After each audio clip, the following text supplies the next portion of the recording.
When Tunisia's revolution happened, I was actually living in Israel, Palestine. So when I heard rumors of upcoming protests on January 25th in Egypt, I booked a last-minute flight down to Cairo, never expecting that the protests would result in Mubarak's ouster. I arrived on January 24th and headed downtown the next morning. I arrived in Tahrir Square to witness the moment that protesters first broke through the police barriers into Maidan Tahrir, the central downtown plaza, which means Liberation Square. After the unprecedented participation in and response to the protests, the entire city was buzzing in anticipation of mass demonstrations called for that Friday. Organizers were calling for a day of rage, and it's since been coined Anger Friday. In a dramatic start to the day, which perhaps sets the tone for all the subsequent events, I awoke to the Muslim call to prayer interrupted by gunshots echoing across the Nile River. It seemed as if the action was coming from the west bank of the Nile, which is opposite of downtown, so I jumped on my computer to check the blogosphere, but interestingly, the internet had been cut.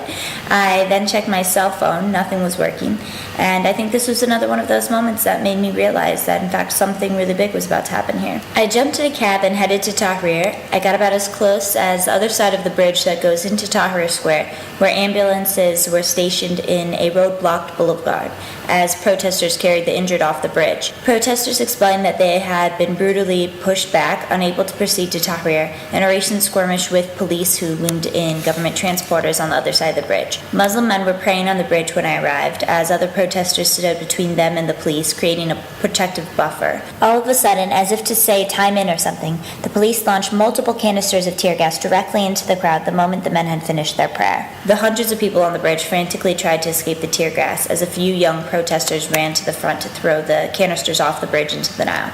I was taking pictures up by the men who were grabbing the canisters and quickly became overwhelmed by the tear gas and the panicking crowd. I yelled for help, and within moments several protesters carried me back to safety through the crowds. Everyone was moving as a mass, holding onto each other to avoid trampling anyone in the chaos. There were hundreds of people on the bridge alone, so obviously it's a very dangerous situation to shoot tear gas into a crowd like that. So again, this was another example of what journalists have been echoing again and again, the camaraderie among the protesters. It was really remarkable. When I got back to safety, I was initially overwhelmed when a few women started throwing liquid on my face, but then quickly they explained that the Pepsi that they were pouring into my eyes would in fact neutralize the effects of tear gas, and somehow it worked. Through the tear gas bombardment, the police managed to push all the way over the bridge, occupying a boulevard that split the protest in half between two streets to where everyone had been dispersed. There, the protesters began to regroup and organize. They began constructing makeshift roadblocks from material in nearby alleys. People were tending to the wounded, and a few cars even rolled up with cases of water, Pepsi, and other items to support the struggle. After regrouping for about a half hour, hundreds of protesters from my side of the dispersed group rushed the police stationed in the plaza just over the bridge. Just as they rushed the police vehicles, the other flank of dispersed protesters emerged from the other street. So now over 1,000 protesters had converged.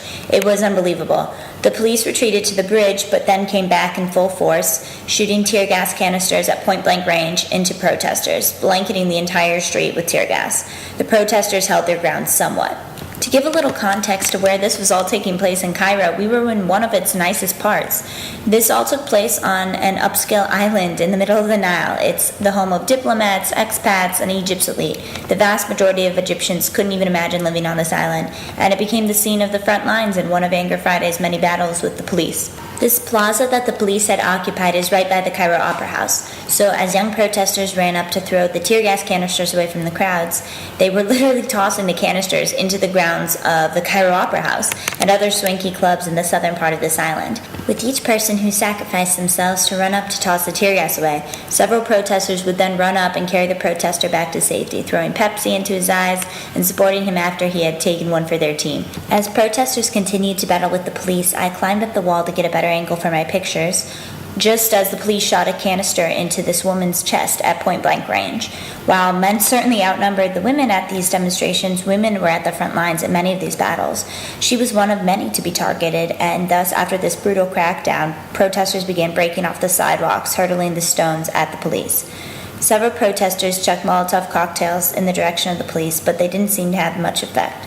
Older activists, many from the WAF party, which had dispatched many of its members to this protest near their headquarters, were chastising the young men who were throwing stones and Molotovs. They were trying to protect the message that this was a nonviolent demonstration, that it was Mubarak and his security apparatus that used violence, and the young men were responsible in most cases. In a violent push, the police progressed further into the island, pushing what was now thousands of protesters back. The protesters, however, managed to scale and occupy a government vehicle, which became the home base for hours of back-and-forth skirmishes with the police. Just as protesters had been pushed back off the island onto the other side of the Nile, now on the complete opposite side of the Nile from their target destination of Tahrir Square, a contingent of protesters that included thousands emerged from the other side of the Nile. They then marched on the police and pushed them all the way back across the island, at which point I decided that I shouldn't push my luck with all these photos, so I attempted to head back to my flat as it was already nightfall. As I walked back through the protests, I realized that several other separate protests had all converged and were heading to Tahrir. I asked these contingents, "Where are you coming from?" And they shouted in response, "Doki" or "Giza," different Cairo neighborhoods on the opposite side of the Nile, where they had been protesting with on and off skirmishes all day, just like the protests that I had witnessed. I walked through Cairo's back streets with donkeys and fruit stands, trying to avoid the huge crowds to find a taxi. And at every corner store, crowds were surrounding the little televisions or radios with state TV broadcasting that everything was under control. The entire city felt this day of rage, even those who didn't participate. When I finally found a cab, it took over an hour to get home as we passed 4 different protests, with thousands of people at each, all on the west bank of the Nile. This was another really overwhelming moment because I realized that the mayhem that I had just witnessed was in fact happening in pockets all over the city. Again, a huge departure from past demonstrations in Cairo. As we approached the bridge that I needed to cross to get back to my place, I saw fires ablaze in the streets. I asked the cab driver if he'd wait for just a minute while I jumped out to take a few shots, as there was a large crowd of men cheering around this fire, again in a really upscale part of Cairo, and I realized that on the highway overpass above, there was in fact a skirmish underway with the police. I ran to get a better angle and saw that there was a line of police trying to keep the protesters off the bridge, but the protesters appeared to be winning, and they were passing the plastic shields and batons of the riot gear of the police back through the crowd, who were then throwing them off the overpass into the fire as people cheered below. I walked behind the line of police to cross the bridge. They smiled at me and allowed me to pass, even allowed me to take a few pictures of them as they struggled and roughed up the detained protesters they were holding. I arrived back on my flat, covered in Pepsi, in time to catch Mubarak's announcement that he was recalling his riot police and deploying the Egyptian army to re-establish order. The Egyptian army was somewhat revered by the people of Egypt at the time because of its past history and perceived separation from the regime. I rushed downtown again to watch as the popular Egyptian army rolled into downtown Cairo in tanks. The Egyptians celebrated the perceived victory over the regime, chanting, "The army and the people are one." Mubarak's party's headquarters was one of the many buildings that had been set ablaze, and protesters surrounded the burning building on into the night.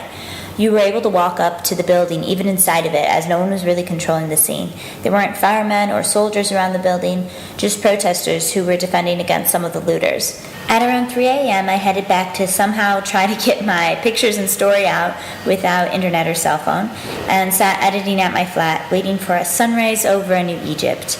My experience had been so overwhelming and more than I could have ever expected, but as the morning came, smoke clouded out that sunrise just as an explosion went off in a building even further up the east bank of the Nile.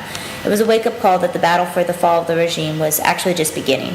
Anger Friday represented a turning point in the severity of the protesters' demands and the level of regime brutality.